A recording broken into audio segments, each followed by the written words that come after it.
नमस्कार, बहुत स्वागत है आपका। स्वराज एक्सप्रेस देख रहे हैं आप। आपके साथ मैं हूं कृतिका मिश्रा और बुलेटिन की शुरुआत करेंगे खबरों के साथ। छत्तीसगढ़ विधानसभा बजट सत्र का आज 15वां दिन है और आज सदन की कार्यवाही में डोंगरगढ़ प्रोजेक्ट सिटी बस मुद्दे को लेकर सदन में चर्चा हुई, जहां विधायक पुन्नूलाल मोहले ने एनपीएस से ओपीएस चयन का भी मुद्दा उठाया। ओपीएस एनपीएस पर सरकार से सवाल पूछे गए, जहां वित्त मंत्री ओपी चौधरी ने जवाब देते हुए कहा कि करीब 2,91,000 कर्मचारियों ने ओपीएस चुना है, जहां पेंशन व्यवस्था नियमों के तहत ये संचालित हो रही है। इसके साथ ही 3 बड़े विधेयक पारित कराने को लेकर फोकस है। सीएम विष्णुदेव साय आज 2 विधेयक पेश करेंगे, जहां आपको बता दें कि आज सदन की कार्यवाही का चूंकि 15वां दिन है, आखिरी दिन है और आज भी सदन की कार्यवाही बेहद महत्वपूर्ण रही, जहां छत्तीसगढ़ विधानसभा के बजट सत्र के दौरान डोंगरगढ़ प्रोजेक्ट सिटी बस मुद्दे, ये कई अहम मुद्दे जो जनहितैषी थे, जो आज सदन में गूंजे। इसके साथ ही ओल्ड पेंशन स्कीम और न्यू पेंशन स्कीम का मुद्दा भी उठा।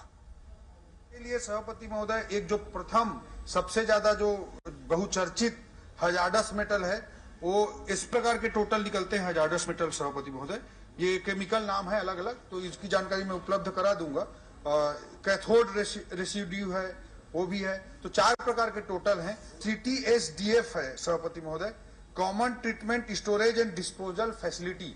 ये बहुत सारे राज्यों में नहीं है, हमारे छत्तीसगढ़ राज्य में भी नहीं था। 50 एकड़ क्षेत्र में CSIDC उद्योग डिपॉजिट करने के लिए, डंप करने के लिए सभापति महोदय ये साइट डेवलप किया गया है, और ये 50 एकड़ का साइट डेवलप किया गया है, और इसकी इतनी क्षमता है कि ये 60,000 मीट्रिक टन प्रति वर्ष तक को उसमें हम डिपॉजिट करने के लिए सभापति महोदय। और इसी पर ज्यादा जानकारी के साथ सहयोगी दिलीप हमारे साथ जुड़ गए। दिलीप, आज क्या कुछ सदन की कार्यवाही में महत्वपूर्ण रहा?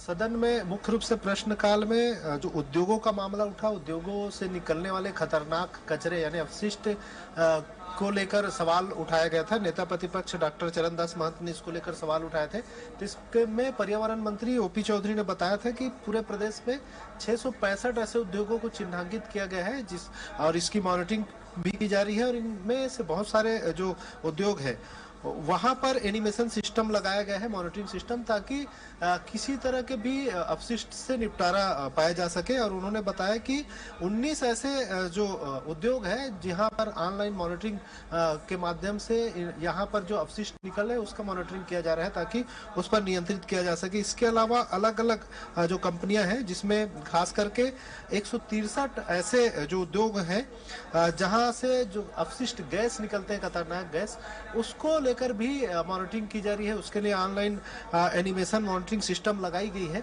इसके साथ ही साथ 124 ऐसे कंपनी है जो अपने से भी व्यवस्थाएं की है ऐसे अपशिष्ट को निपटारे के लिए, इसकी जानकारी दी। और साथ ही साथ ऐसे जो कंपनियां जो निपटारे में अगर किसी तरह की कोई गड़बड़ियां कर रही है खतरनाक अपशिष्ट के, तो उन्हें पेनाल्टी लगाया जाता है, और उन पेनाल्टी के पैसे से ही एनिमेशन सिस्टम लगाया जाता है, ताकि इस तरह से अपशिष्ट जो निकल रहे हैं उसका निपटारा किया जा सके।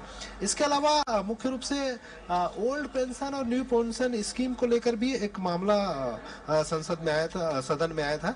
इसमें ये एक सवाल उठाया गया था कि जो किस तरह से यहाँ पर सुविधाएं उपलब्ध कराई जा रही है, और जो पुरानी ओल्ड न्यू पेंशन स्कीम से जो ओल्ड पेंशन स्कीम ले रही हैं, क्योंकि पिछली सरकार ने इस तरह की व्यवस्थाएं की थी, इसमें किस तरह से बदलाव किए गए हैं और क्या क्या इसमें चीजें हो रही है, और कितने पैसे गवर्नमेंट ने इस पर अब तक खर्च किए हैं, इसको लेकर सवाल उठाया था सत्ता पक्ष के विधायक पुन्नूलाल मोहले ने, जिस पर वित्त मंत्री ओपी चौधरी ने बताया था कि न्यू पेंशन स्कीम से ओल्ड पेंशन स्कीम योजना का विकल्प जो चयन प्रदेश में किया गया है, उसमें कुल 2,91,797 अधिकारी कर्मचारी इसमें शामिल है।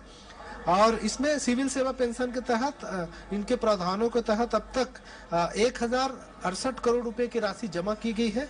वहीं 1,120 करोड़ रुपए की निधि है, वो अलग से तैयार की गई है, जिसको उपलब्ध करा दिया जाएगा।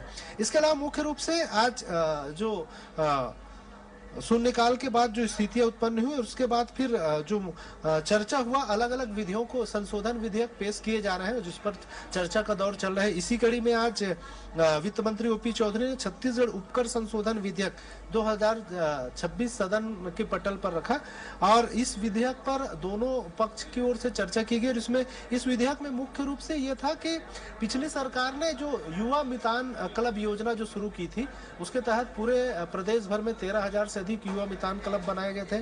उन मितान क्लब के लिए 25 करोड़ रुपए की राशि स्वीकृत की गई थी और हर मितान क्लब को 25,000 रुपए दिए जा रहे थे बारी बारी से। कुल मिला के सालाना 1 लाख रुपए उपलब्ध कराया जा रहा था। इसके लिए जो स्पेशल उपकर लगाया गया था जिसमें संपत्ति। ठीक है दिलीप, यानी कहा जा सकता है कि कई सारे अहम विषय जिसको लेकर चर्चा की गई है और आगे की कार्यवाही को लेकर नजर भी बनाए रखिएगा। अपडेट आपसे लेंगे। बहुत शुक्रिया तमाम जानकारी के लिए।